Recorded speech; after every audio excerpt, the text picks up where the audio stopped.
Okay, this slide present the dislocation versus crystal structure. We can say we can see it that the relationship between dislocation and crystal structure. From the diagram here, okay, is a comparison between HCP and FCC, okay, in terms of the dislocation of the tensile. Okay, we can see here the magnesium is belong to the HCP and the aluminium belong to the FCC. We can see that the FCC is a many closed packed plane. That means that they have a pack, one by one, A B C D, A B C, A B C, A B C. Okay, one by one, they have a many closed packed plane compared to the HCP. HCP only one plane, only the three direction. That means that when we do a tensile test or dislocation, HCP only the allocation are small compared to the FCC. We can be a ductile. Become a ductile. Yes, it's ductile. Okay, so you have to know that the relation between the dislocation and structure between the material itself. Okay, this one is about the dislocation motion. Okay, it's when a shear stress is applied to the location. Okay, the atom are displaced. Okay, we can see here the atom are displaced. You can see from the line of dislocation. Okay, it's a display one by one compared to the shear stress. Okay, and then for the B, okay, for the B, is causing the oscillation to move one Berger vector in the slip direction. Okay, and then for the C, is continue movement of the location and eventually create a step D. Okay, the last one. Okay, because of the structure that we this location. Okay, and then the motion of this location, same as a caterpillar. As a caterpillar is analog to the motion of a dislocation. Can see one by one, step by step of the. Alright, same as a caterpillar, or can be as a motion of one planar object across another.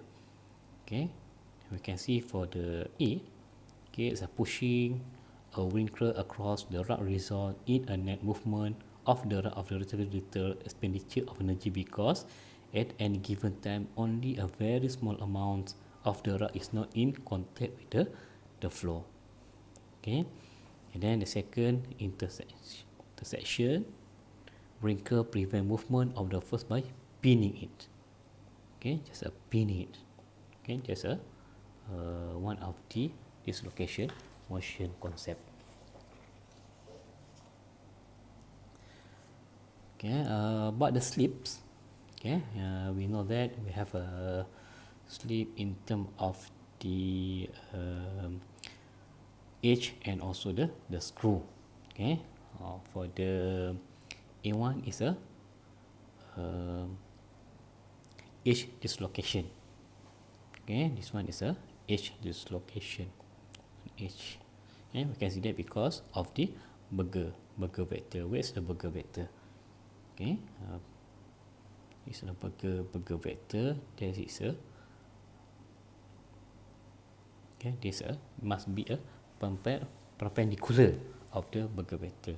Okay, on the structure line. So the second one is a screw dislocation.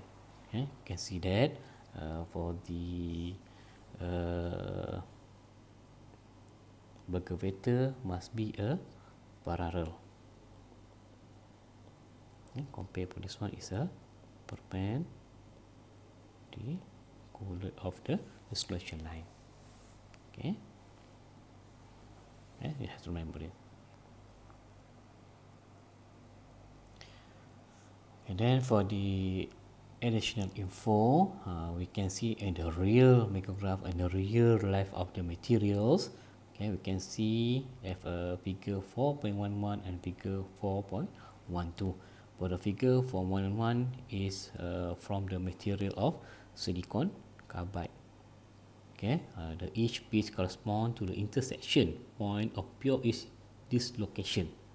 And this one is a edge dislocation with Burger vector, and the structure line direction along perpendicular to the edge surface. Line of each pitch represent low angle grain boundaries. Okay, and the second one is about the dislocation in the titanium alumina. Okay, when 1,000 oscillation movement on the same plane, they produce a last step at the crystal structure. This is known as a slip line. Okay, a group of line known as a slip band. Okay, so you have to remember it. What is the concept of this location? Alright, this one is about the significance of dislocation. We have to know about the term, okay, the definition of the dislocation, because dislocation they have a lot of term. Then you have to remember and understand very well. For the first one is about the plastic deformation. Okay, what is the plastic deformation? Okay, it refers to irreversible deformation or change in shape that occurs when the force or stress are caused it is removed. That means that the change of the slip or dislocation cannot be back to the normal one. It's a permanent. Okay, that's a plastic deformation. If you compare with the elastic deformation, it's a temporary change. Okay, that means that it can go back to the normal one, the original one. Okay, temporary change in shape that occur when a force or stress remain applied to a material. And the last one is about the dislocation density, represent the amount of dislocation present.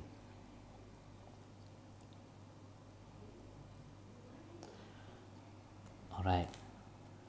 Okay, next we go on the next dislocation or defects is a interfacial planar or surface. Okay, surface defects. Okay, interfacial defects are boundaries that have two dimensions. We discussed in the previous slide, and normally separate region. Okay, of the material that has different crystal structure and or crystallographic orientation. Okay, this one is a definition of the interfacial planar or surface defect. You have to remember. Okay, again I say interfacial defect are boundary that have two dimensions and normally separate region of the material that have different crystal structure and or crystallographic orientation. There's a keyword you have right in your definition. Okay, interfacial defects include external surface, grain boundary, and twin boundary. Okay, is created during solidification when crystal form from different nuclear group simultaneously and meet each other. Okay, we can see here is a grain or a region. Okay, this one is a region, and the blue one is a grain boundaries. Okay, you can see that from the one region to one region is a referred orientation, and they're separate by grain boundaries. Okay, you can see here. Okay, and in the detail, okay, we can see the first crystal, okay, the same orientation but separate by the grain boundaries. Okay, and then is the second crystal, the orientation is different compared to the crystal one. Okay, but in the same atom. Okay, so what relationship between the external surface for the bulk or surface dislocation? Okay, there's a term. Okay, for the external surfaces are considered defects. Remember, are considered defect because the atom on the surface are bounded to other atom only one side. That means that the impurity or the other material or the same material just attached, not the whole one. Okay, maybe you have a surface. okay, on the atom, just attached on the surface. Okay, that's why they call it only one side, not the whole side. Okay, only one side. As a result, this atom have a higher state of energy, okay, when compared to the atom position inside the crystal, because they need to attach to the surface. That's why they need to the very high energy, okay, to attach. Okay, the higher energy associated with atom on the surface of material make the surface susceptible to erosion and reaction with the element in the environment. That's why this material will be peel off with the other environment, because it's a rare. Okay, you know, it's a rare compared to the other material or other atom. That's why it's susceptible to the erosion. Okay, erosion is something like a corrosion effects. Okay, to reduce this energy, surface area tend to minimize. That's why you have to peel off the material. Example, the liquid will drop. Okay, this one is the diagram to represent of surface defects. There are potentially absorption site for catalysis. Okay, every atom site are represented as a cube. Okay, just only for active for the one side only. Okay. Alright, so what is the grain boundaries? Okay, in detail, we can see here the grain boundaries are surface imperfections in polycrystalline. Remember, the keyword here is a polycrystalline material that separate grain or crystal of different orientation. We can see that the orientation is different. Okay, you can see here maybe the orientation of the material is here. Okay, example. Okay, the orientation is straight line, and then the second phase or second region, the orientation is different. Okay, it's not same with the orientation 1 and orientation 2. That's why it's a different orientation. A grain boundary is represented schematically from an alternative in figure below. And you can see here the black one, the line is a grain boundaries. Okay, and then within a boundary region, which is probably just several atom distance wide, there is some atomic mismatch. Okay, in a transition from the crystalline orientation of one grain to that of an adjacent one. And when the orientation mismatch in slide on the order of few degrees, term small angle grain boundary issue. What does mean? We can see here. Okay, look, you have to refer to this diagram. Okay, we can see here this is a we call it a region 1. Okay, and then you have to compare with the region 2. Okay, and then this one is a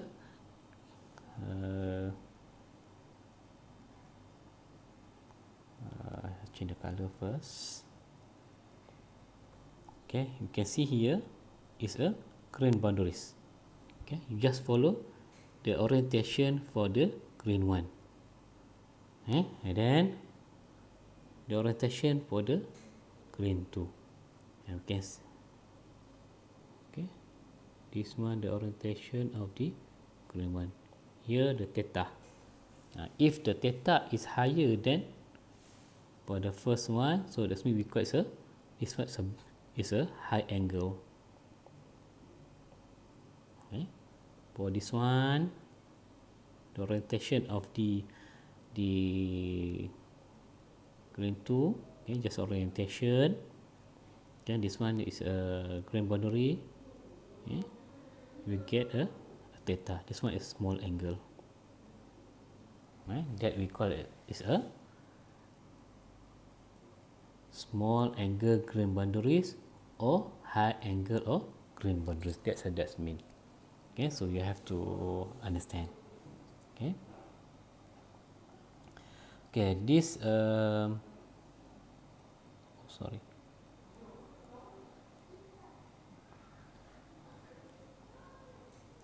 Okay, these boundaries can be described in terms of dislocation arrays. Okay, this type of grain boundary is called tilt boundary. Consider joint of two wedges. Okay, you can see that how a tilt boundary having an angle or misorientation data result from the alignment of each dislocation. Okay, when the angle of the misorientation is parallel, okay, to the boundaries, a twist boundary result, which can be described as a boundary region consisting of array of screw dislocation. Consider joint of two halves of cube and twist and angle around the cross section manual. Okay, I can see that how the tip boundary happen. Okay, this one, this is a Berger vector. Okay, this question line. Okay, we can see from the high resolution DM image of the grain boundary in aluminium. You can see it's a here. Here is a dislocation line. Okay.